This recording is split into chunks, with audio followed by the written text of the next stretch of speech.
저희가 처음 불교 관련 학술지 편집 통일랑 관련해서 오늘 모색하는 장을 한번 마련해보자는 제안이 오셔가지고, 그래서 강영필 선생님하고 저하고 몇 차례 직접 대면한 건 아니고요. 연락을 취하면서 어떤 방향으로 논의의 장을 그는 좋을지에 대해서 지속적으로 논의를 하다가 PPT 형식으로 만들어서 전반적인 내용에 대해서 한번 간략하게 소개해주고 그 과정들도 그 논의의 과정들도 한번 언급해 주는 걸로 한번 만들어 보았습니다. 이것은 오늘 논의안을 통해 가지고 편집 통일안을 제정하자는 것은 아니고요. 이 관련해서 학술단체에서 서로 같이 한번 논의하면서 편집 통일안과 관련된 여러 가지 논의를 한번 끌어보자는 것이 상당히 중요할 것 같습니다. 2017년에 편집 통일안을 모색하는 그 여러 차례의 논의들이 진행이 됐었습니다. 그 이유와 그 의의에 대해서 한번 말씀을 드리는 것이 필요하다는 생각이 있어서 먼저 그 내용부터 소개를 해드리고자 합니다. 다들 잘 아시겠지만 연구자들이 항상 느끼는 겁니다. 각 불교 관련 학술지에 게재한 논문의 각주와 참고문은 반드시 작성 방식이 너무 상이합니다. 제 같은 경우도 원고 논문을 투고할 경우에 사실은 그 각각의 학술지 전원지의 투고 양식을 노트북이나 컴퓨터 앞에 펴놓은 상태에서 그게 맞춰서 계속 변경을 시켜야 돼요. 지금 제가 불교학 연구의 편집위원장으로 있지만은 제가 지금 불교학 연구의 편집 방식에 대한 확신이 없습니다. 저도 헷갈려가 다시 한번 체크하고 또 한번 보고 하는 그런 케이스도 지속적으로 반복이 되고 있는 상태입니다. 그래서 각 학회 관련해서 학술지에서 이 논문 방식이 너무 상이하다는 것, 이 부분이 개별 연구자들에게는 상당히 불편함으로 다가오고 있습니다. 그 다음에는 동일한 내용인데 각 논문집의 규정에 맞추어 가지고 새롭게 작성해야 되는 번거로운 불편함 때문에 각 연구자들이 수고로움을 겪고 있습니다. 지금 불교 관련 학술단체가 지금 뒷부분에 언급이 되겠지만 거의 20여 개 정도 이상 저널까지 다 포함하고 연구원을 포함하고 각 저널마다 양식이 다르기 때문에 개별 연구자들의 수고로움을 덜라는 측면에서 2017년에 편집 통일안을 모색하는 그런 일련의 흐름들이 있었습니다. 그래서 이 편집 통일안 모색은 각 학회의 편집 방식이 불일치하는 데서 발생하는 개별 연구자의 불편한 노고를, 어려움을 덜어주고자 하는 그런 이유와 그런 의의들이 있었던 것 같습니다. 이러한 다른 학회지마다, 각 저널지마다 이렇게 이 편집 방식이 불일치한 데서 오는 그런 다름과 번거로 그리고 그러한 불필요한 노고 등을 시정하고자 하는 인식이 있었다는 점에서 상당히 큰 의의가 있는 것 같습니다. 그래서 그 2017년에는 여러 차례 논의를 거쳐가지고 편집 통일안을 제정을 하게 되었습니다. 이러한 인식 자체가 우리한테 시사해 주는 바는 상당히 크다고 생각을 하고 있습니다. 그리고 2017년의 논의 과정, 4차례 정도의 논의 과정과 오늘 편집 통일안 모식과 관련한 진행 과정에 대해서 간략하게나마 언급을 한번 해보고자 합니다. 2017년 3월 24일에 국내 불교 관련 학술단체 대표 혹은 편집 관련 담당자들이 모인 자리에서 불교 관련 학술지 논문의 각주와 참고문헌 작성 방식의 통일을 위한 실무치기위원회가 구성이 된 것으로 알고 있습니다. 이어서 4월 7일, 4월 26일, 5월 26일, 6월 2일 총 4차례에 걸쳐서 실무회의가 진행되었습니다. 그리고 불교 관련 논문의 각주와 참고문헌 작성 방식 통일안 한국불교 학술단체 연합회 개정안이라는 이름으로 이 안이 2017년 6월 2일 날 개정이 되었습니다. 제정이 되었습니다. 그리고 오늘 다시 2019년 12월 20일 불교학술단체 연합 워크숍에서 한국불교학술단체의 현황과 발전 방안이라는 주제하에 다시 한번 편집 통일함과 관련된 다양한 논의들을 모색해보고자 하는 그런 장들이 다시 마련되었다는 점에서 2017년과 2019년 2017년과 2019년에 이런 일련의 흐름들 자체가 단순하게 우연하게 이루어진 것은 아니고 이 각자 개별 연구자들의 논의, 그 학술지에 투과하는 방식에 대한 번거로움과 그리고 관계성, 그리고 국제성을 지향한다는 측면에서 상당히 바람직한 개정안이 거슬되었던 걸로 알고 있습니다. 이 개정안을 바탕으로 사실은 논의를 진행하는 것이 가장 바람직한 순서가 아닐까라고 생각이 듭니다. 예. 여러 가지 이유가 있습니다. 첫 번째는 지금 한국 불교학계의 흐름이 상당히 많이 바뀌고 있다는 측면들이 있습니다. 하나는 해외 불교학계의 흐름들을 연구 동향들을 예의주시하고 있고 그 흐름에 대한 국제학계의 성과들을 개별 연구자들이 상당히 많이 의식하게 되고 그런 연구 영향들을 반영하게 되는데 이런 통일한 자체가 만약에 관계성과 국제성이라는 측면에서 부합하게 된다면 사실 개별 연구자들에게도 상당히 편리함을 제공할 수 있고 가독성을 넓힐 수 있다는 그런 취지가 반영이 되고 있다고 볼 수 있습니다.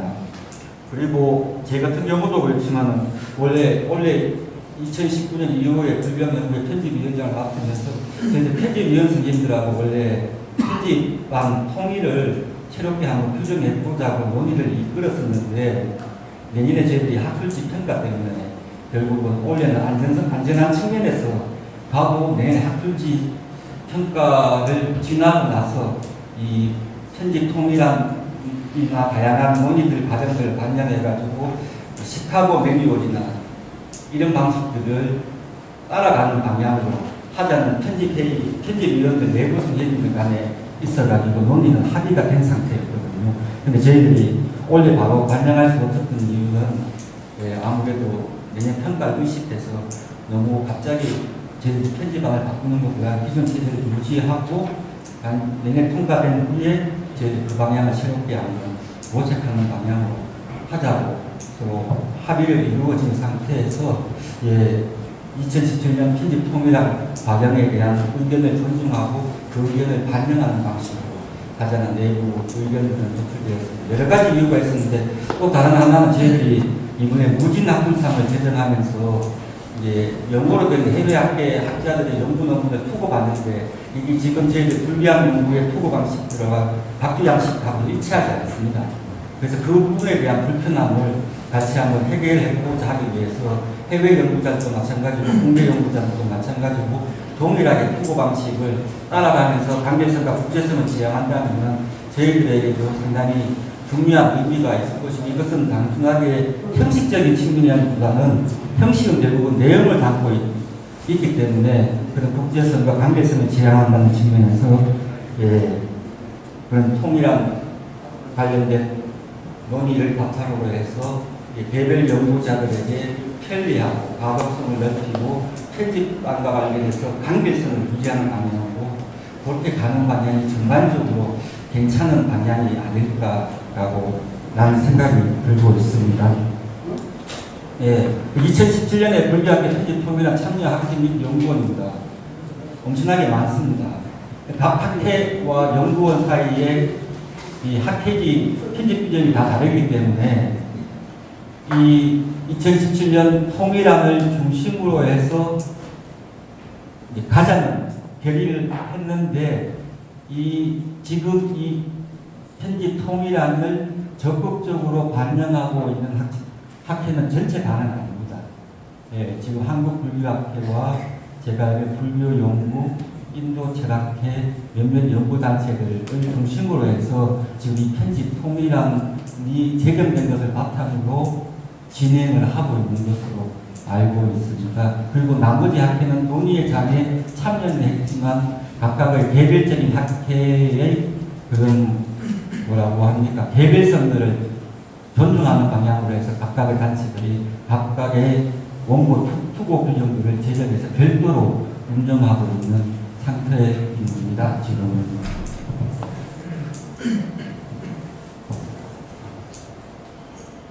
2017년 편집 통일한 재정 원칙이 있습니다.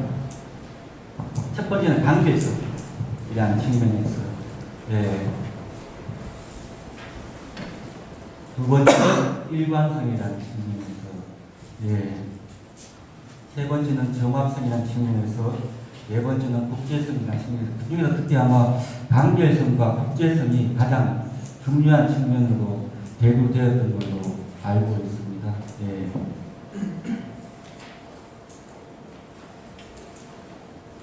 지금 그 당시에 편집 통일한 재정 때 참고했던 자료들은 불교학계의 여러 논문 작성 원칙들을 충실하게 반영을 했던 것으로 알고 있습니다. 그리고 사학계, 철학계 등 다른 한국 분야의 논문 작성법들도 논의의 장에서 같이 모색이 되었던 것으로 알고 있습니다. 그리고 해외에서 사용하고 있는 시카고 매뉴얼이나 APA 방식, MLA 방식 등을 참고해서 그 당시에서 가장 적절한 방식으로 편집 통일안이 모색이 되었던 것으로 이해를 하고 있습니다. 예.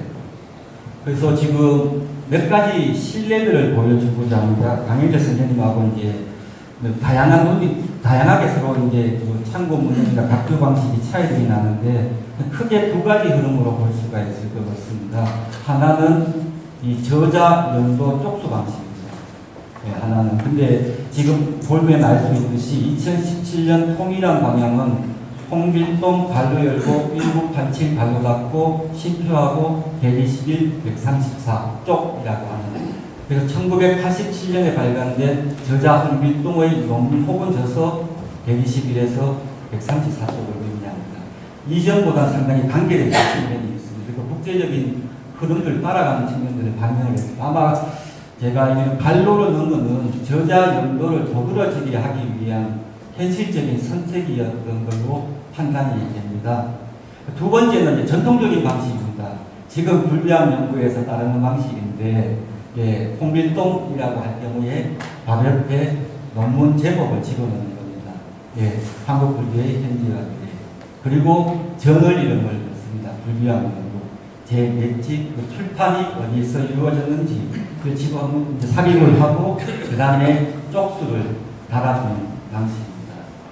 예. 근데 시카고 매뉴얼 같은 경우에 2018년도에 이제 몇 차례 불교학 리뷰에서 편집하면서 시카고 매뉴얼을 한국판으로 편집하자는 논의들이 있어가지고 불교학 리뷰 내에서 편집위원 선생님이 서로 논의하면서 2019년 1월 1일부로 저희들이 아마 안을 새롭게 제시한 것들이 있었는데 그때 방식들이 지금 시카고 매뉴얼을 따르는 방식으로 가는 흐름이었습니다. 그래서 홍길동 1987 관료를 집어넣지 않습니다.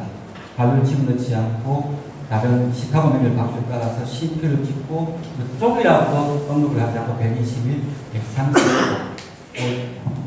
특히 시카고 매뉴얼 방식 자체가 익숙하지 않은 분들은 사실은 불교학 연구의 방식처럼 이 전통적인 방식들이 서의 상황과 관련해서 그 페이지에서 바로 볼 수 있기 때문에 편리하다는 측면은 있을 수가 있는데 사실 그거는 익숙함의 차이로도 보여지기도 합니다. 익숙하냐 익숙하지 않느냐에 대해서. 그리고 지금 전반적으로 구글 서칭이라든지 이런 동향들이 상당히 발전해 있었기 때문에 해외 학회에서 저희들이 다운받는 논문이라든지 아니면은 PDF라든지 다양한 논문들을 접하게 될 때 가장 보편적으로 사용되고 있는 방식 자체가 이런 시카고 매뉴얼 방식들이 가장 유용하고 편리하고 간결하기 때문에 이 가나다 세 가지 방식으로 해서 어떤 차이점이 나는지에 대해 간단하게 지금 도표로 만들어 보고 있는 겁니다. 첫 번째 같은 경우는 성가 이름을 모두 표기하되 갈로를 넣느냐 갈로를 넣지 않느냐. 하나는 나는 전통적인 방식, 이걸 따르느냐 따르지 않느냐. 이런 방식. 세 번째는 시카고 매뉴얼 방식의 흐름을 대표적인 예를 예시로 보여주고자 합니다. 근데 이제 시카고 매뉴얼 같은 경우에 이 한국적인 시카고 매뉴얼을 만들 경우에 가장 문제가 되는 것들이 뭐냐고 하면 이제 일본인의 동양인의 성 같은 경우가 상당히 문제가 되고 있습니다. 왜냐하면 지금 가는 편집 통일한 방식인데 낙관구라 하진에 발로하고 발로받고 이런 방식으로 연도 방식을 사용하고 페이지 쪽수를 다는 방식. 그래서 1960년에 발간된 낙관구라 하진 내의 논문 혹은 저서 50쪽을 의미합니다. 상당히 간결한 방식입니다. 나 같은 경우는 아주 전통적인 방식들, 예, 그래서 논문 제목 동일하게 저널명, 호수, 그 다음에 출판지, 예, 출판 학회, 연도, 발효당하는 방식. 예, 그리고 다 같은 경우에는 일본인 같은 경우에는 사실은 성으로 해서 한국은 우리가 연구자들, 개별 연구자들이 김치성을 가진 연구자들이 너무 많지 않습니다. 사실 일시성을 가진 연구자들이 너무 많기 때문에 사실은 성과 이름을 같이 써주는 방식들이 가장 합리적인, 그러니까 시카고 매뉴얼의 우리 한국화적인 방식으로 볼 때는 가장 적절한 방식이 아닐까라는 그런 생각이 듭니다. 근데 일본인 같은 경우는 성만으로도 충분히 다양한 학자들의 그런 논문이나 저서들을 반영할 수 있기 때문에, 그래서 일본 같은 경우는 낙가무라고 해서 연도수를 달아주면은 한국적인 방식으로 볼 때는 상당히 타당한 방식이 있다는 그런 의견들을, 예, 보여주고 있습니다. 한국인 같은 경우에는 그냥 예전 제같이 희귀한 성은 괜찮습니다. 차라고 할 경우에 연구자들 많지 않거든요.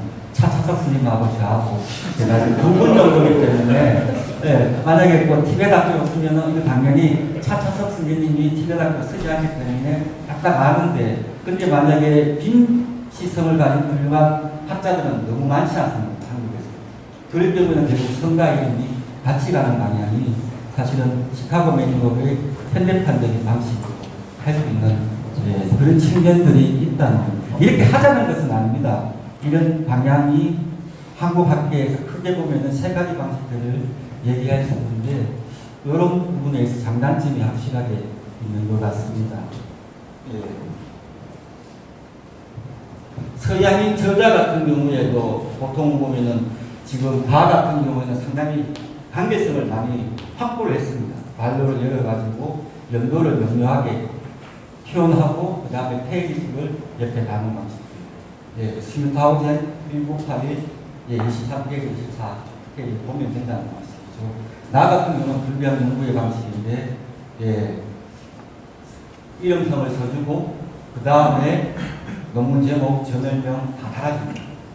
예, 상당히 전통적인 방식이고, 엊그제 이제 한국불교학회 김성철 회장님께서 카톡을 보내주셨는데, 윤창하 선생님께서 이 전통적인 방식이 오히려 독자를 위한 가독성이라는 측면에서 상당히 효율적이지 않겠냐는 제안을 주셨습니다. 이거 말고도 몇 가지 제안을 해주셨는데, 그런데 저는 뭐 개인적으로, 네, 시카고 매뉴얼의 현대판으로 가는, 왜냐하면 이제는 이 학문 세대도 흐름이 전 세대하고 지금 세대하고 약간 그 간극이 생겨 있다는 느낌을 많이 받습니다. 그래서 전부로 나누자는 얘기는 아니고요. 그래서 오히려 지금 제 나이 또래나 제 밑에 연구자 선생님들은 시카고 매뉴얼 방식이 상당히 익숙해져 있습니다. 연구하는 흐름이나 관계성이나 측면에서. 그래서 다 같은 경우가 이제 휴민타우젠, 1981, 2424 익숙해지면은 이 방식에서 발로 열고 같지 않고 어떻게 1982년에 23조, 24조라는 방식. 그래서 2007년 방식은 확실하게 그 전의 방식들을 상당히 간결성이라든지 독재성이라는 측면에서 진일보한 측면들이 있습니다. 그걸 바탕으로 해서 논의의 장을 이끈다면은 시카고 매뉴얼의 한국적인 방식으로 가는 방식들 자체가 괜찮은 방향이지 않을까라는 그런 생각들을 하고 있고, 저희들 불교학 연구에서 그런 논의를 계속 오늘 한 해 동안 해본 상태입니다. 예. 그 다음에 각 주석의 약포인 경우에, 아비라나 코샤 고아샤의 경우에, 그 방식 같은 경우에, 편집 통일한 방식은 이제 줄을, 라인이라고 하는 이 줄을 옆에 삽입함으로 해서 더 명료하게 하고자 하는 측면들이 있었던 것 같습니다. 나 같은 경우에는 이제 페이 같은 경우로 하지 않고 고도 대장gen이라는 방식으로, 예, 이 약법을 처리하는 방식이고요. 다 같은 경우에는 보면은 라인에 해당되는, 그러니까 아비다나 코샤 98조 12라인에서 13라인 줄에 해당되는 원서의 인용 부분이라는 표시인데 이걸 줄이라는 방식을 굳이 쓰지 않고 표현하는 방식이 바로 다 방식입니다. 이런 방식이 시카고 매뉴얼이나 아니면 JIABS 같은 이학서 저널 같은 경우에 그런 방식들을 따르고 있는데 예, 그 방식들을 지금 소개를 하고 있는 내용입니다. 예. 각종 속의 약보 방식에서도 약간의 미시한 차이가 나는 것은 이러한 방식들에 예, 줄이 들어갈 것인가 아니면은 라인을 그냥 별도로 표시하지 않고 페이지로 갈 경우에 페이지 뒤쪽은 자연스럽게 줄로 들어갈 것인가 그 부분에 대한 차이가 있고 하나는 전통적인 방식 들어가는 방식 그리고 약보 방식이 있습니다. 이럴 경우에 어떤 부분이 있냐, 가의 경우는 온전한 서리 정보는 참고 문헌에 기입 한 번 하면 됩니다. 참고 문헌에. 근데 불교한 정보의 방식은 서리 정보를 각 주에 한 차례 치고 삽입을 해야 되고 다시 참고 문헌에 또 삽입하게 되는 그런 번거로움이 있습니다. 예. 그리고 가 같은 경우는 마찬가지로 가와 마찬가지로 온전한 서리 정보는 참고 문헌에 기입하게 되는 그런 예, 한 차례만 삽입을 할 것인가 아니면 두 차례에 걸쳐서 삽입할 것인가.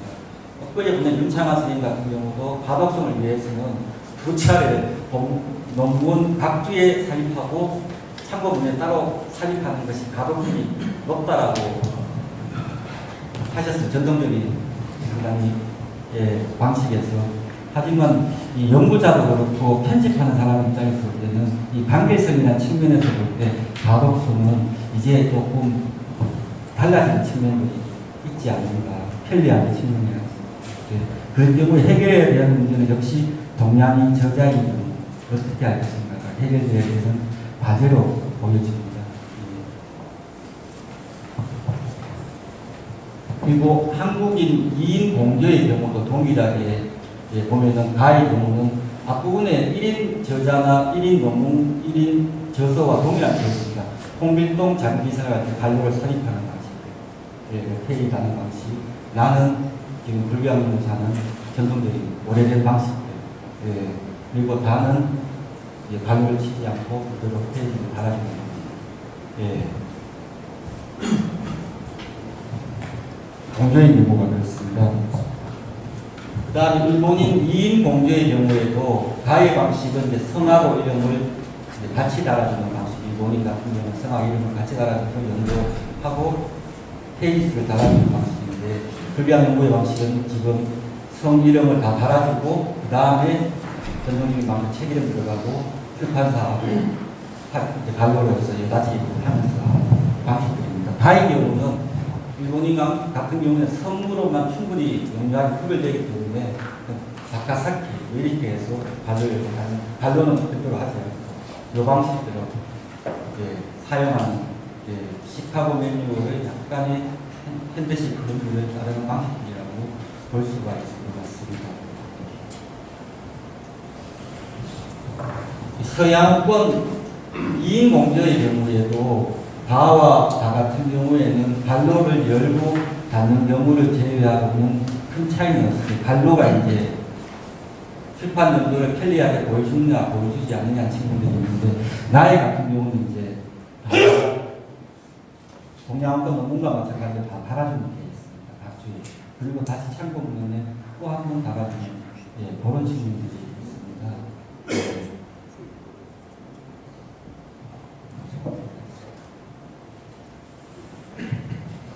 번역서의 경우에도 역시 동일한 부분들이 발생합니다. 가에 의한 편집안 호출된 방식에 의하면 이진호 교수님이라는 한국식 발음을 명료하게 달아주고 그 다음에 번역자 역자를 달고 연도는 바로 열고 닫는 방식으로 쓰고 있습니다. 나의 경우는 그냥 동일하게 앞부분하고 동일하지만 역자를 이제 책 이름 뒤로 달아주는 이전부터 저희들이 사용해왔던 방식들입니다. 그리고 다의 경우는 이제 선반 달아주는 미즈노 달고 바로 역자가 뭐냐를 달아주고 바로 여닫지 않고 연도를 밝혀주는 방식들입니다. 그리고 페이지를 바로 달아주는 겁니다. 그리고 이 신문 같은 경우에 정기 간행인 경우에 어떻게 할 것이냐가 바와 나가 약간의 차이가 납니다. 특히 반은 신문사 이름과 연도하고 그 다음에 그 저널들, 웹토인지를 삽입하는 케이스입니다. 앞부분은 신문이고 뒷부분은 불교라고 하는 것은 저널입니다. 그리고 뒷부분에 쪽수까지 달아주는 케이스입니다. 나 같은 경우에는 기고자 이름을 달아주고 신표를 하고 동일한 방식입니다.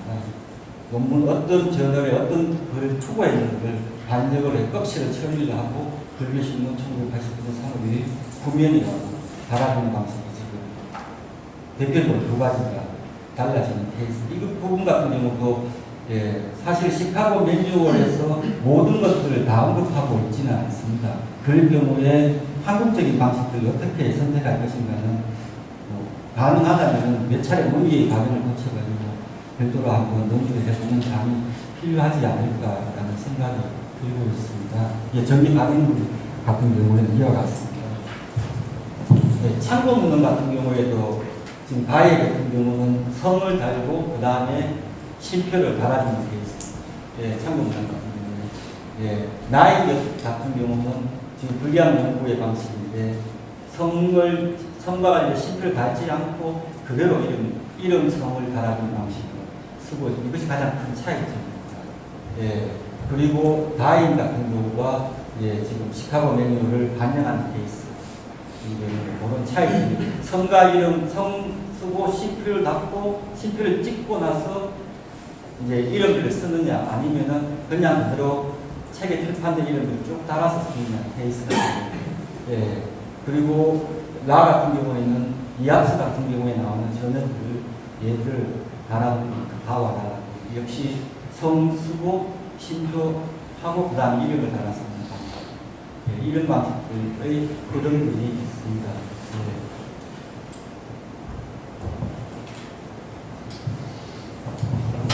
그래서 저희들이 몇 차례 계속 이야기를 한번 해보았습니다. 강현실 선생님하고 논의를 한번 했었는데 기본적으로는 2017년에 있었던 편집 통일한 방안을 저희들이 존중을 하고 그 편집 통일한 방안이 상당히 관계성이나 국제적인 측면에서 기존의 양식들하고는 진일보된 측면들이 분명히 있기 때문에 그 부분에 대해서는 기본적으로 저희들이 수용하는 걸로 하고 박주가 참고문헌의 필요 형식은 시카고 매뉴얼 양식으로 한번 준수하는 것에 대해서 고려해 보는 것이 바람직하지 않을까라는 그런 제안을 조심스럽게 해봅니다.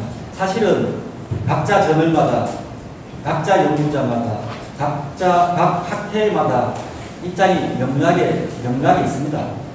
사실 쉽지가 않은 것 같습니다.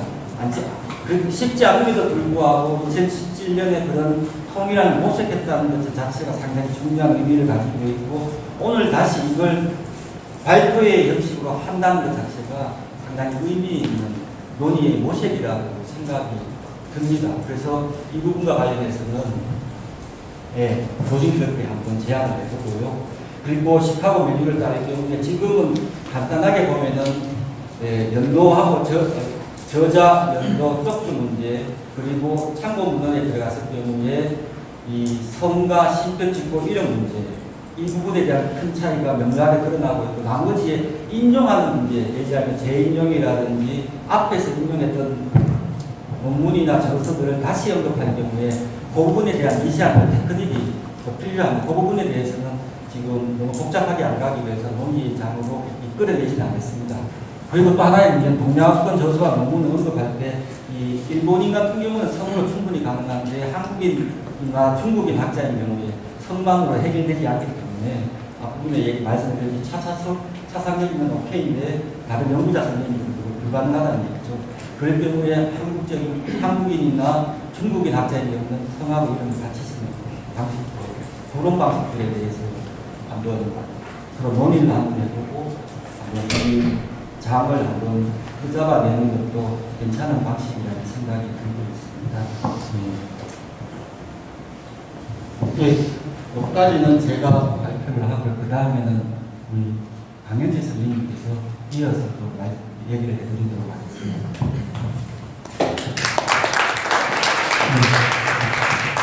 자기소개 부탁드리겠습니다. 짧게 정리해 주세요. 예, 안녕하세요. 변진입니다.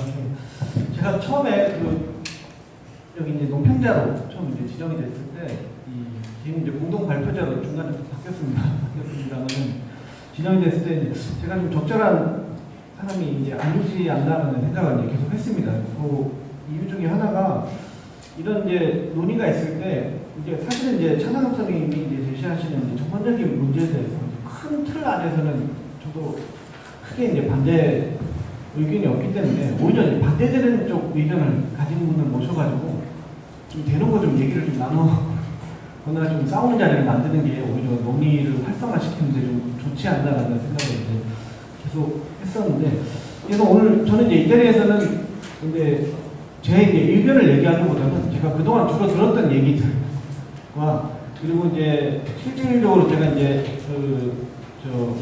통일안을 만들 때 이제 참여 이제 실무진으로서 이제 참여를 했던 이제 경험이나 아니면 이제 그동안에 이제 얘기를 들었던 것들을 바탕으로 좀 이제 소위 말하는 전통적인 방식을 주장하는 사람들에 관한 얘기도 좀 논의선상에 이제 올려야 되지 않을까라는 생각에서 조금 올려봤습니다. 그래서 이 중요한 거는 사실은 이제 저희가 의견을 내는 것보다는 오늘 이제 이 청중에서 이제 하시는 말씀들을 좀 모아서 이게 이제 하나의 그래도 이런 자리가 있었고 이런 토론이 있었다라는 거를 일종의 좀 역사적인 어떤 논의의 기록으로서 좀 축적을 시키는 것도, 그리고 다음번에 또 그런 자리가 있을 때를 또 뭐 이렇게 대비해서 좀 중요하지 않나라고 생각을 해서 이제 모아봤습니다. 이게 사실 이제 그 각주법의 방식에 관련해서 제가 이제 처음 느꼈던 갈등은, 제가 예전에 이제 몇 년 전에 인도철학회 간사를 계속 하면서, 인도철학회가 워낙 작은 학회다 보니까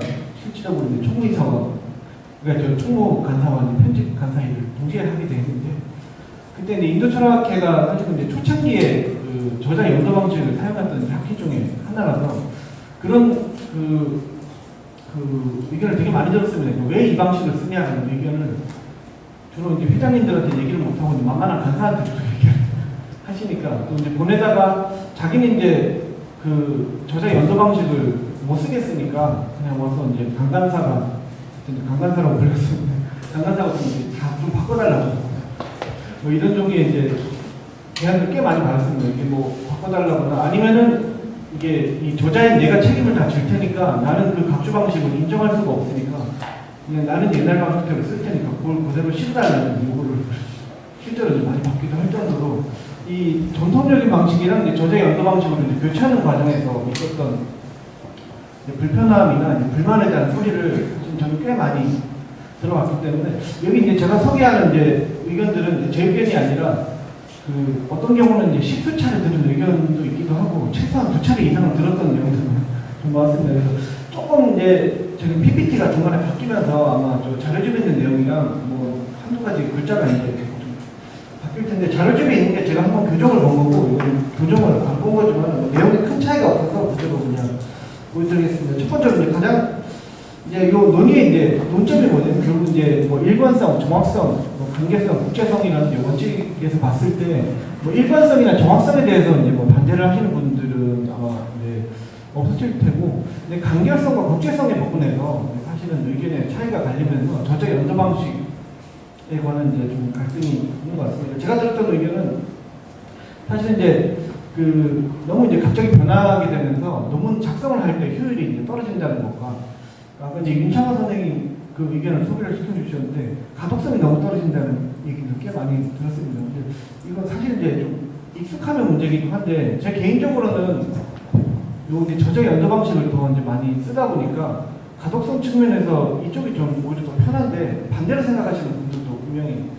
또 이게 생각해보면 어떤 분들한테는 또 연세가 있으신 분들한테는 평생을 써왔던 논문의 방식이 있는데 갑자기 다른 방식으로 바뀌었을 때 좀 읽기 힘들다고 느끼실 수 있는 연식도 있을 거라고 생각합니다. 근데 제가 개인적으로는 봤을 때 무슨 논문인지 보려면 참고 본문으로 가서 보기만 하면 되는데, 반대로 이제 뭐 위에 책, 뭐 아니면 위에 논문, 아니면 뭐 이비들 이런 식으로 이제 붙었을 때는 앞부분이 어느 책인지, 특히 저자가 한 저자의 논문이 두세 편이 될 경우에는 참고문으로도 알 수가 없고 위를 더듬어서 찾는데 좀 불편함이 있었던 경험이 있긴 있습니다. 그래서 이런 문제들이 사실은 이제 좀 조심스럽기도 하고 또 이 갈등이 쉽게 해결되지 않는 이유 중에 하나는 실제로 이제 이 세대 간의 문제도 있기도 있습니다. 그러니까 위 세대 분들하고 주로 이제 전부는 아니지만은 아랫세대에 있는 그 젊은 학자들 사이에 익숙함의 차이 때문에 생기는 문제들이 있습니다. 또 제가 또 의외로 자주 들었던 얘기가 국제적인 방식을 따르는 것이 오히려 이제 그 지역 학문의 다양성을 저해한다는 얘기들 많이 듣기도 했는데 이게 왜 각자 나라마다 방식들이 있는 건데 왜 굳이 국제적인 거를 따르려고 하느냐라는 의견도 들은 적이 있고 그래서 이제 비슷한 방식으로 저자 연도 방식을 선호하는 것 자체가 이제 국민권의 어떤 학문에 대한 어떤 학문적인 사대주의다라는 의견을 의외로 많이 듣기도 했었는데 왜 우리가 늘 쓰던 방식을 버리고 외국에서 더 국제적으로 많이 쓰이는 방식으로 쫓아가려고 하느냐 이게 그 이제 학문적인 사대주의가 아니냐라는 의견을 듣기도 했었고 또 반대로 이제 그 사실은 이제 실질적으로 저자 연도 방식이 익숙한 거는 주로 이제 인도 불교나 티베트 불교 전공자들이 아무래도 이제 평균적으로 영어권의 논문들을 더 많이 접하다 보니까 이쪽에 좀 익숙한 경향이 있고 또 동아시아 이제 전공을 하시는 분들은 또 상대적으로 좀 덜 익숙하신 경향이 있어서 이게 이제 인도 불교 전공자들이 자기들이 선호하는 방식을 불교학계 전체에 좀 강요하는 거 아니냐라는 의견도 꽤 많이 들었습니다. 그리고 이제 마지막으로는 이제 오랜 기간 이제 한국 학계에서 사용하는 방식을 쉽게 바꾸는 것에 대해서 좀 신중해야 되지 않느냐. 이게 그동안 그렇게 써왔는데 이걸 이제 갑자기 왜 바꾸냐라는 이런 의견들이 있었습니다. 그래서 아마 이제 저자 연도 방식을 반대하시는 분들 요거 이외에 이제 의견들이 있으시면 오늘 이 자리에서 또 말씀을 하셔도 이제 이런 논의가 있었다는 좀 그쪽으로 많이 이렇게 뭐 이 자리는 결론을 내는 자리가 아니기 때문에 좀 남을 수 있지 않을까 생각이 됩니다. 그래서 이제 시무회가 실질적으로 이제 필요한 이유가 이제 아까 이제 차 선생님께서도 전에 얘기하셨는데 시카고 매뉴얼에 규정되어 있지 않거나 한국적인 현실에 맞춰서 수정이 필요한 경우가 분명히 있습니다. 그래서 사실 첫 번째 예시가 시카고 매뉴얼 그대로 따르면 이제 성을 쓰고 이제 연도를 써야 되는데 한국어일 경우에는 그냥 뭐 2013년이라고 쓸 경우에 정말 이제 누군지를 알 수가 없습니다. 그러니까 이게 이제 시카고 매뉴얼에서 뭐 이제 저자 연도 방식이 통용되는 이유 중에 하나가 이 아무래도 이제 저 유럽권의 성이 그 성의 다양성이라는 측면에서 우리가 훨씬 좀 다양하게 있기 때문에 실제로 왜 메이저리그 야구 경기 같은 걸 보면 저 양 팀의 1번 타자부터 9번 타자 18명 다 합쳐도 성이 하나도 안 겹치는 경우가 꽤 많이 볼 수가 있는데 한국의 야구 중계를 보면 다 겹치잖아요. 겹치는 게 사회의 다양성이라는 측면에서 이게 김이라고 썼을 때 사실은 현실적으로 쓸 수가 없어서 중간에 그럼 어떤 걸 선택해야 되냐는 문제에서 주로 이제 적은 것처럼 김성철 2013년이라고 이것도 사실은 이제 어느 김성철 선생님이 얘기하는지 헷갈리긴 하지만 그래도 그나마 조금 나쁘다고 참고로 이제 이거를 사실은 한국에 있는 논문을 저희가 이제 해외를 투고해서 쓸 때는 그때는 이제 김성철이라고 쓰는 게 아니라 사실 이제 김이라고 이렇게 써야 되는 그런 상황이 있다는데 이럴 때 이제 어떤 것을 선택하느냐라는 게 사실 당연한 문제가 아니라 우리는 그냥 자연스럽게 이제 김성철 2013 이렇게 쓰지만은 그게 당연한 게 아니라 이 한국적인 상황에서 이렇게 선택의 결과라는 거를 이제 분들이 그때 저 예시를 들었습니다. 두 번째 예시 같은 경우는 이제 나카무라 아니면은 이제 나카무라 하지메라고 이제 전체적으로 이름을 다 쓰거나 하는 게 실제적으로 이제 원래 이제 학술지라는 게 쓰이는 언어권의 언어를 통해서 사실은 쓰는 게 이제 당연한 거거든요. 그래서 뭐 이제 아까 이제 위에 사례처럼 이제 누가 이제 김이라는 사람이 썼더라도 이제 영어권의 학술지에 쓸 때는 그냥 이렇게 영어 스펠로 이제 김이라고 이렇게 쓰게 돼 있는 거죠. 그 반대의 경우에는 어떻게 되느냐는 문제에 관해서 실제로 사실은 그 원칙대로 그대로 시카고 매뉴얼 원칙대로 따르자면은 한글로 나카무라라고 이렇게 쓰는 게 맞는데 이게 이제 이거 자체가 뭐 여러 가지 이제 문제도 있고 불편함이 있어서 제가 학계에 이제 이 중촌이라는 글자를 쓰게 돼 있는 거는 어쨌든 이제 원칙에 따른다기보다는 학계 관행에 따른 좀 경향이 있습니다. 그래서 한글로 만약에 그 원칙대로 임명을 포기할 경우조차도 이제 이 기준을 어디에 두느냐가 굉장히 중요합니다. 사실 서양어권 같은 경우에는 발음이 좀 저도 인용할 때 이 사람 이름을 어떻게 발음하는지가 잘 모르겠는 경우도 있기도 하고 또 실제로 사람마다 만약에 이제 다른 좀 나카무라를 나카무라라고 쓸 수도 있기도 하고 또 이제 자주 그 혼동되는 게 이제 카츠라라는 경우도 사실은 원래 이제 일본어의 한글 표기 방식으로 쓰면은 카츠라가 아니라 가스라라고 사실은 써야 되거든요.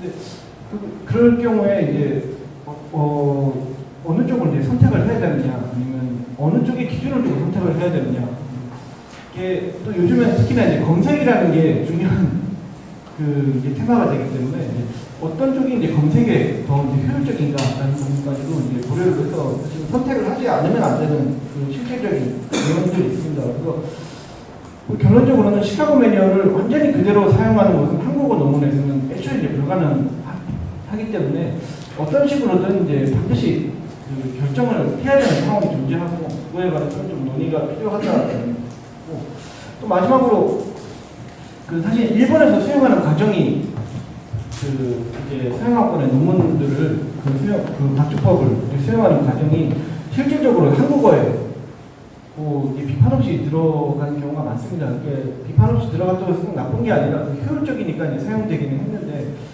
그 애초에 이제 뭐 대학이라는 어떤 그 제도나 아니면 학위를 통해서 이제 학자들한테 등급을 나누는 어떤 그 체계라거나 아니면 뭐 학술지라는 형태를 통해서 어떤 학문적 교류를 하는 어떤 시스템 이런 것 자체가 애초에 이제 유럽의 방식을 아시아권에서 받아들인 거라고 할 수가 있는데 그거를 최초로 받아들인 게 한 100년쯤 전에 일본에서 받아들이게 되면서 그 일본에서 그냥 이렇게 사용하는 방식을 그러니까 우리가 왜 이제 인용을 할 때 이제 서양어권의 이름들을 이제 슈미타우젠을 그냥 슈미타우젠이라고 그 영문 알파벳으로 쓰냐면 일본에서 그렇게 썼기 때문에 사실 한국에서도 이렇게 쓰고 있기도 한 거라고 이제 생각을 합니다. 그러니까 사실 원래 이제 일본에서 쓰는 방식은 그냥 일본인 저자일 경우에는 그냥 그대로 서지 정보를 다 쓴 다음에 그 쪽수까지도 그 한자를 이제 항자를 써서 우리 한글로 해서 쪽이라는 말로 쓰고 또 서양어권의 논문을 인용할 때는 또 서양의 스타일대로 그냥 이름을 다 쓴 다음에 또 이제 책 제목은 또 이 꺽쇠로 넣는 게 아니라 이제 이탈릭체로 넣어서 쪽수조차도 이제 뭐 P나 PP 같은 약자로 쓰게 되는데 사실 일본어로 쓸 때는 쪽이라고 쓰고 영어권의 논문을 인용할 때는 P라고 쓰는 그 이원적인 그 상태가 지금 들으시면 황당할지도 모르겠지만 실제로 100년 가까이 써온 방식이기도 하고 그게 이제 그런 이제 방식 때문에 사실 한국어에서 각주에서 당연한 것처럼 이렇게 서양어권의 이름을 슈미타우젠이라는 그 알파벳으로 쓰는 것들이 자연스럽게 받아들이게 된 경향들이 있는데 그래서 뭐 수용을 그 어느 정도를 이제 받아들이고 어떤 거를 좀 이제 비판적으로 조정을 해야 되냐 그리고 뭐 어느 정도로 이제 참조를 해야 되냐 그리고 이 사람들이 이제 받아들였던 방식을 참조할 필요가 있느냐 없느냐라는 문제에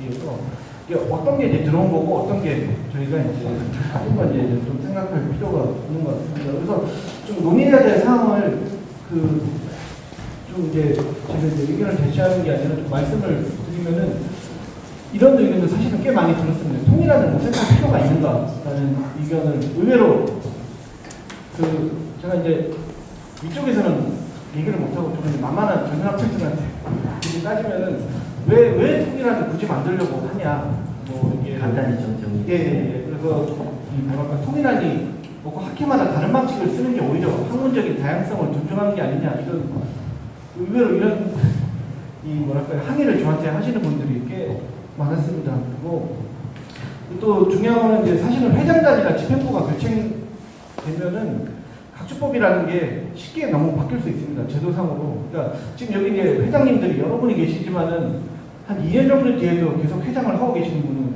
거의 없을 것 같아요.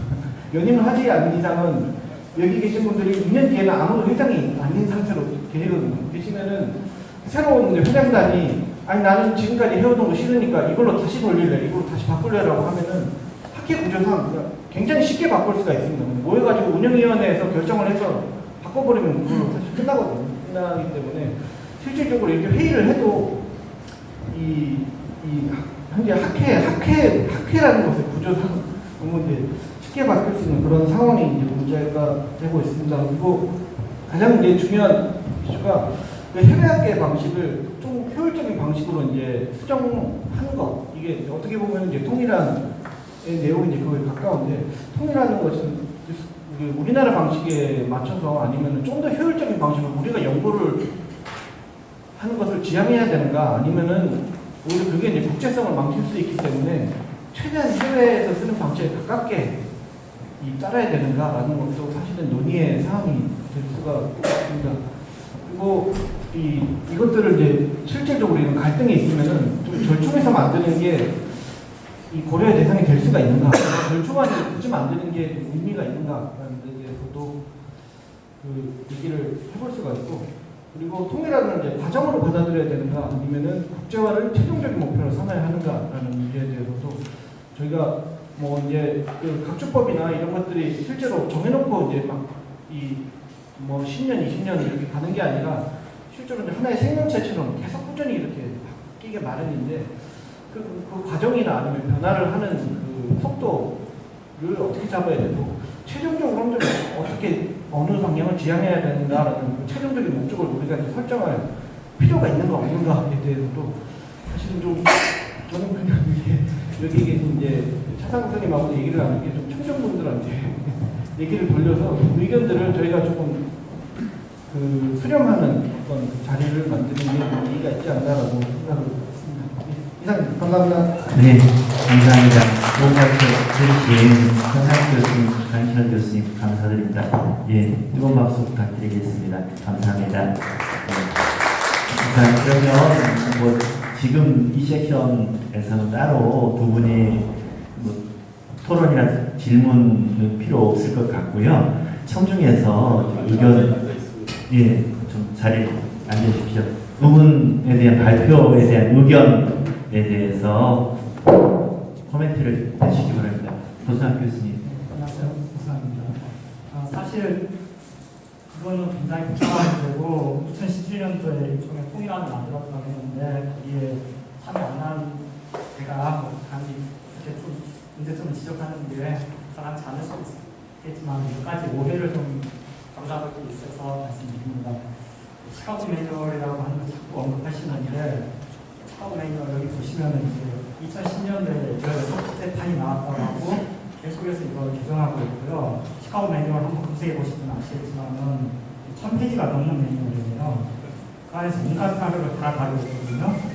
그리고 거기서 하는 방식이 마치 어떤 이제 저자 연대 방식이라고 이렇게 딱 한 가지만 있는 걸로 말씀하시는데, 그 책 안에 이미 두 가지 매뉴얼을 다 쓸 수 있게 설명해놨어요.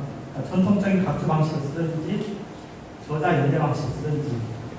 이제 주의할 건 뭐냐면은 그 중에서 하나를 선택해가지고 자기 하나가 논문이라거나 저서안에서 일반 텍스트가 그것만 하면은 큰 문제가 없다.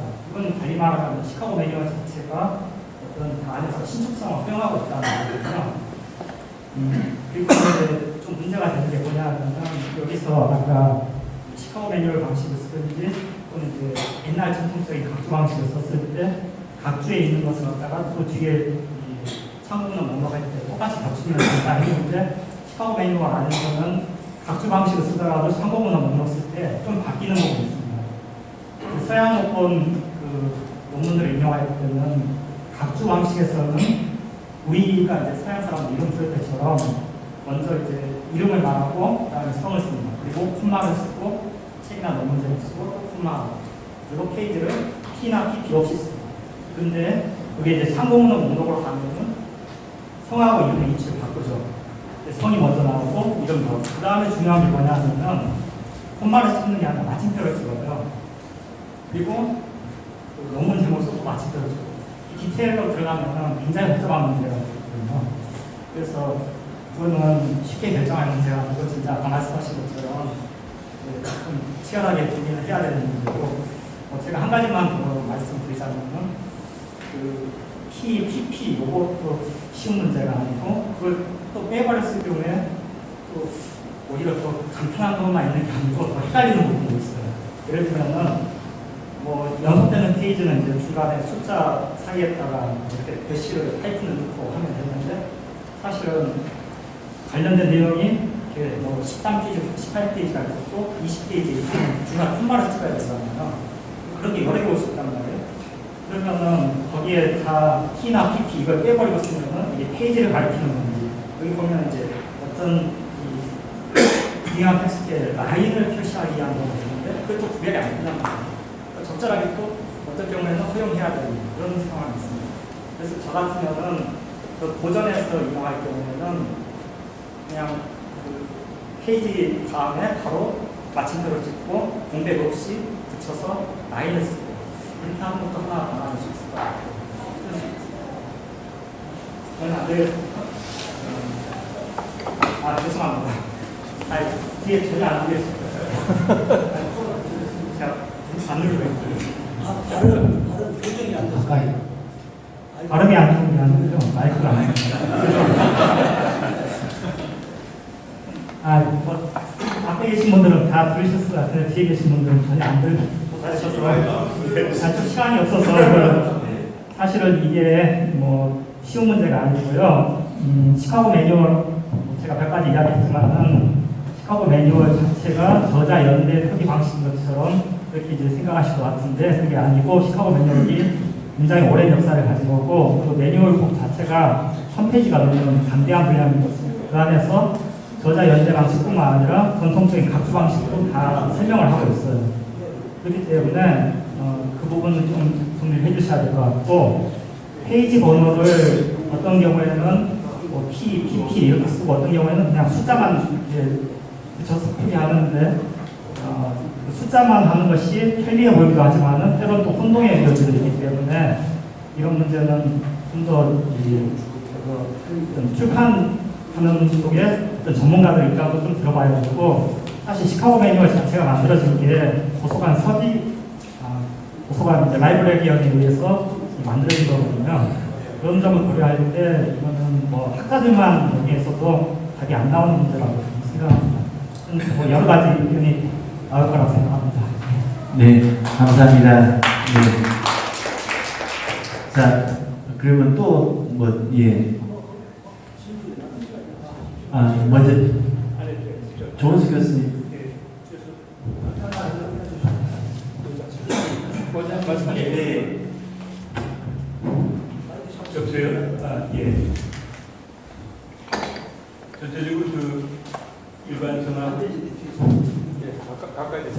일관성하고 정확성, 강조성, 국제성 정확하게 짚어서 그때 솔직히 해주는데 강조성이라는 문제에서 특히나 제가 아마 이 자리에서 가장 구세리에 속한 것 같아서 가장 보수적인 반응을 내는 대표적인 사람일 것 같은데 실제로 그래요. 사실 그 사 선생님 경우라면 전문성이든지 논문 쓴 걸 볼 때 다 수량이 있을 거라고 뭐를 이용하고 뭐를 없다는지 간결하게 내는 것이. 근데 전문성이 일종의 폐쇄적인 성격도 지니고 있거든요. 다른 사람 그러나 불교학을 접하는 여러 분야들이 많다고요. 역사학도 있고 철학도 있고 종교학도 있고 게 사람 이름이 있든지 저자께만 제시해갖고는 완전히 오리무중이 된다고요.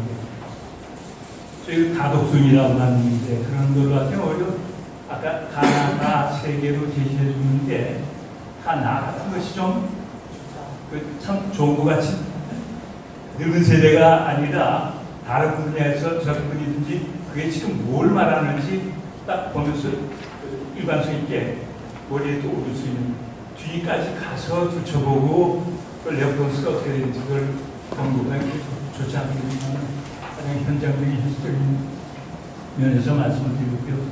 또 다른 사람들이 많기 때문에 네, 그러면 또 다른 의견 조은수 교수님. 이미 고승학 박사가 이제 그 시카고 매뉴얼을 그렇게 한 가지로 보는 것에 대해서 너무 좀 소리가 좀 큰 것 같아요.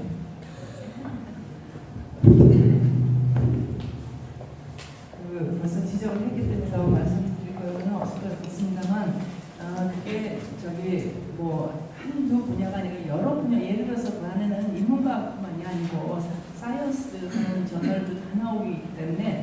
저는 그 발표자께서 그게 저자 연도 방식을 그거를 시카고 매뉴얼 방식이라고 하는 거에 대해서 정말 놀랐어요. 그거는 시카고 매뉴얼 방식이 하나일 뿐이죠. 그래서 그거를 택하신 것에 대해서 저널을 많이 인용을 하실 때는 저자와 정말 연도만 있으면 좋지만 우리가 지금 원전을 많이 인용해야 되는 사람들한테는 그것은 거의 불가능하다고 생각합니다. 그래서 예를 들어서 후센 선생님이 뭐 1955년 그렇게 얘기하면 그것만 가지고는 우리 갈 수가 없죠. 거기 그분이 여러 수십 편의 그 논문을 쓰셨기 때문에 그거를 그 연도만 해가지고는 되기가 좀 어렵고요. 그리고 저기 아까 이제 그것에 대해서 뭐 그 JIABS 그 저기에 나오는 저널 거기에서 투지 선생님이 1955년에 한 그거를 인용을 하셨는데 그거는 너무너무 오래된 것입니다. 그리고 그거 말고 그 미국의 불교 학자들이 또 그 이런 거를 저희들 하듯이 똑같이 그분들도 이런 노력들을 해서 발표한 것들이 있어요. 그래서 거기에 보시면 저희 불교 연구에서 하는 그 전통적인 방식이 거기에 가장 그 준하는 방식입니다. 근데 그거를 이제 너무 그 잡지를 출판하는 입장에서 너무 페이지가 많이 나오니까 그래서 좀 간결하게 하자. 그런 입장은 저희가 이해할 수 있지만 그것이 가독성을 높인다고 저는 생각은 사실 좀 안 됩니다. 그리고 그래서 그 점에 대해서 제가 좀 제안을 하고 싶고요. 그리고 선생님 아까 이 슬라이드 중에서 각주 3에 대해서 제가 한 가지 말씀드릴 게 있어요. 왜냐하면은 저희들이 영문도 요즘에 많이 인용을 하시는데 지금 하실 게 이제 뭐 저자 이름 각주 3이요. 네네. 여기서 이제 저자 영문 그리고 저널 이름 이런 식으로 할 그걸만 할지 아니면은 슈미트하우자 몇 년만 할지 이것을 결정할 것이 문제가 아니라 어떻게 정확하게 쓰는가 이것도 우리가 사실 신경을 써야 되는데 지금 여기 보시면 여기 다 틀렸어요 선생님. 그래서 내가 이거를 왜 그렇게 말씀을 드리냐면 그러니까 그런 방식을 채택하는 것도 좋지만 그 방식이 운영되는 방식에 대해서 조금 더 잘 아실 필요가 있다고 생각이 듭니다. 근데 그거는 사실 우리의 잘못은 아니에요. 왜냐면 한국에서는 예를 들어서 이 스페이스라는 것인데 네 이게 그냥 저희들은 그러니까 한글은 좀 두껍지 않습니까? 한 글자가 굉장히 칸이 넓기 때문에 그것을 한 칸씩 띄운다는 것은 굉장히 그 논문 편집에 있어서 큰 부담을 주는 것이죠. 그래서 보통은 그 스페이스를 뜨지 않는 것으로 우리 보통 하죠. 그래서 예를 들어서 여기서 PP 하시면 여기 17-25로 돼 있잖아요. 이거를 영문 잡지에다가 내보내시면 다 교정돼서 와요. 근데 그것을 교정 안 해서 보내시면 그 사람들이 나중에 고치고 돈을 내라 그럴 수도 있습니다. 근데 무슨 말씀이냐면 P 다음에 뭐든지 피어레드를 해가지고 그 약자라는 걸 표시를 했으면 스페이스 하나 들어가야 되는 거예요. 그래서 저널 오브 인디안 필로소피하고 한 칸 띄우고 볼륨 12하고 한 칸 띄우고 그리고 가로 앞에도 한 칸을 띄워야 됩니다. 우리 한국서는 가로 앞에 하나도 띄우지 않잖아요. 그래서 저도 이제 한국에서 이렇게 논문을 낼 때 그거를 언제나 생각을 해가지고 그 한 칸 띄운 거 다 지우거든요. 근데 그걸 영문 논문에다 할 때는 또 다 늘려야지 돼요. 그러니까 제가 말씀드리고 싶은 것은 이건 단순히 불교학회의 어떤 저널에서 쓰는 관행의 문제가 아니라 한국에서 영어를 표기하는 방식에서 예를 들어서 콜론 다음에는 한 칸을 띄워야 되고 그리고 가로 전에도 한 칸을 띄워야 되고 이런 관행에 대해서도 우리가 그것을 영문식으로 할 것인지 아니면 한국식으로 그냥 한국에서 글쓰기 하듯이 다 붙이는 식으로 할 것인지를 또 결정을 해야 된다고 생각이 듭니다. 네, 좋은 의견 감사합니다. 그 문제에 대해서 코멘트 하실. 예, 지금 보고 제가 아까 말씀드렸는데 2017년 통일안을 바탕으로 해서 시카고 매뉴얼 저자 이름 방식을 다르자는 논의였었거든요.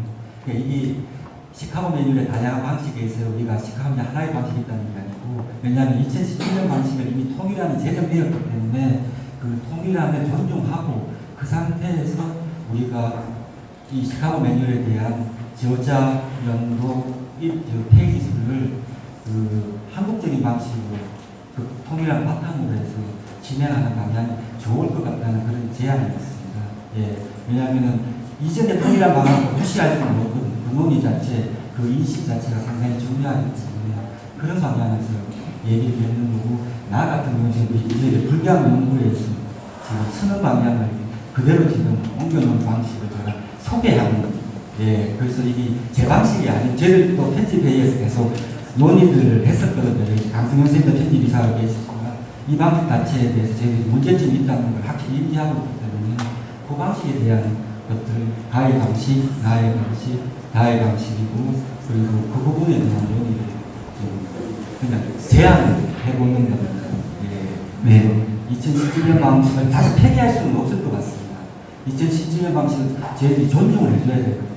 이미 여러 학술단체들은 다 따르진 않더라도 여러 학술단체가 있었던 그 논의 자체에 그걸 바탕으로 해서 그 위에 한 단계 더 토론하는 방식으로 가자는 것이 지금 이 논의에서 강민 선생님하고 제하고 지금 조금이나마 합의를 봤던 사항이라 가지고 그 부분에 대해서 지금 의견을 제안합니다. 네, 감사합니다. 자, 그러면 권기현 교수님.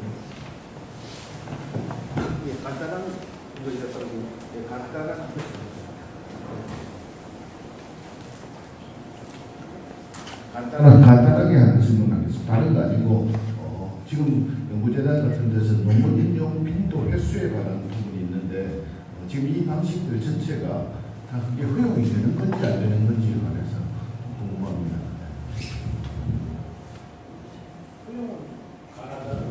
다 카운팅을 해주게 됩니까? 네. 그러면 그런데 이름은 가능한데 저게 논문에 관해서는 개인은 그래서 사람에 관해서는 지금 이 방식이 되는데 이 참고문헌에만 붙어 있을 때 그게 어떻게 연구재단에서 이게 자동적으로 그게 가능한지가 제가 지금 알고 있기로는 그 각각의 학술단체에서 각각의 표준화 방식들이 있지 않습니까? 그 표준화를 일관성 있게 지키고 있느냐 안 있느냐가 되게 중요한 기준으로 되고 있는 걸로 알고 100점 만점 중에서 10점인가 20점이 일관성 문제로 해서 그래서 개별 심사자들이 그걸 평가합니다. 아니 그만 아니고 그거 지금 논문 학계지 평가고 네. 그거 말고 그 개인 논문 인정 빈도 횟수 그 점에 횟수 그 점에서 말씀드리면 카운팅은 그냥 자동으로 다 잘 되고 있습니다.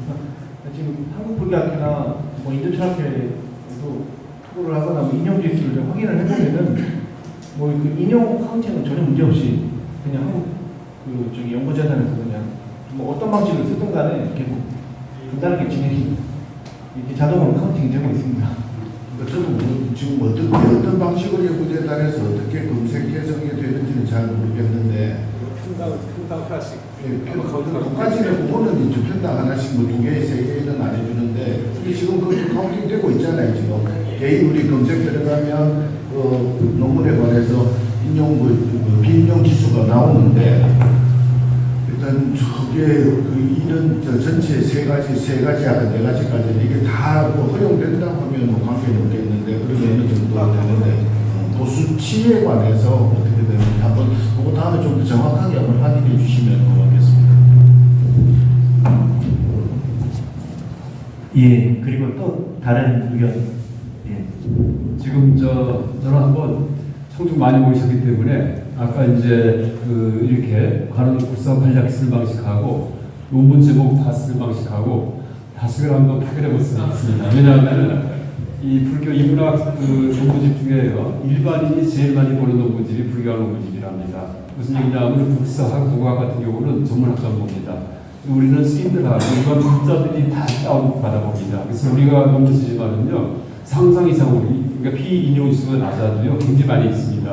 그래서 아까 이제 이 선생님 지적하셨듯이 그 편의성도 참 중요하긴 하는데 여기 보면은 청중 중에는 학자 아니분들 많이 오시거든요. 그래서 한번 지금 다수결로 어느 게 필요한지 한번 지금 한번 생각 한번 해보겠습니다. 자, 그러면 이 의견 제안을 의견 제안을 먼저 결정하는 거 아닙니까? 참고적으로 저자와 그다음에 1번 가 방식을 따르고 했으면 좋겠다는 이걸 선호한다. 그러신 분 손 한번 들어보시기 바랍니다. 예. 그리고 예. 됐습니다. 그러면 2번처럼 전체 이렇게 했으면 좋겠다. 예. 예. 감사합니다. 자, 그러면 3번처럼 이렇게 했으면 좋겠다. 자, 예, 대부분의 이렇게 학자님들께서는 2번처럼 그런 전통 방식을 많이 하셨습니다. 자, 이런 문제에 대해서 더 이상 뭐 이것 말고 또 다른 의견이라든지 질문 있으신 분, 예, 간단하게 이야기를 해주시기 바랍니다. 이제 논문을 이제 써보니까 이렇게 훈련이 안 됐지 않습니까? 이제 논문을 이제 쓰는데 훈련이 필요하다 이렇게 생각이 되면서 저 방식으로 만약에 했을 경우 표절을 어떻게 할 거냐. 지금 우리가 이제 겁이 나는 게 이제 표절인데 표절의 방법은 한문 해석을 자기가 할 거냐. 경전 자체를 자기가 해석해가지고 인용했을 때 그걸 어떻게 할 거냐. 기존에 있는 글 번역했던 이 글을 어떻게 논문에 이용할 건가, 적용할 건가. 어? 예, 그 문제는 차상혁 편집위원장님께서 그랬을 때 네. 그걸 어떻게 심사를 할 때 만일에 어떤 사람은 이제 논문 제출해서 볼 때 본 논문 본인 이걸 쓰니까 이거 누가 쓴 거가 다 표가 나잖아요. 논문 그러니까 한번 써봤을 때 이 논문은 자기가 써놓고 심사를 의뢰했을 때 본 논문 이런 게 있어서 이럴 때는 거기서 어떻게 심사를 가려내겠느냐. 또 이런 그리고 각 대학마다 논문 박사 논문 틀려요. 동국대에서 했던 모든 것이 틀리고 다른 대학에서 했던 것이 다 틀리더라고요. 그래서 이런 것을 어떻게 규제를 삼을 것인가. 이게 여기에서 좀 제시를 해드려야 되지 않나 이런 생각입니다. 예, 감사합니다. 그 문제에 대해서 차상혁 편집위원장님 간단하게 언급해 주시죠.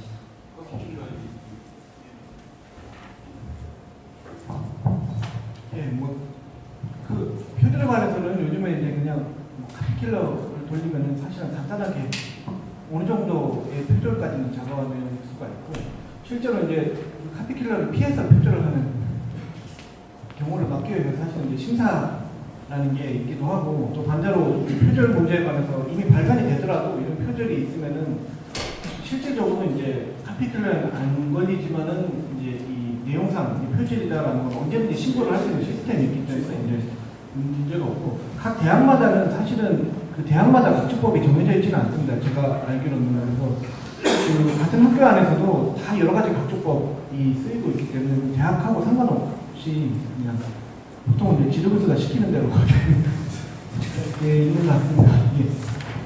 예. 네, 감사합니다. 그러면 저희가 두 번째 발표 저희가 약속된 시간 때문에 여기서 정리하도록 하겠습니다. 두 번째 발표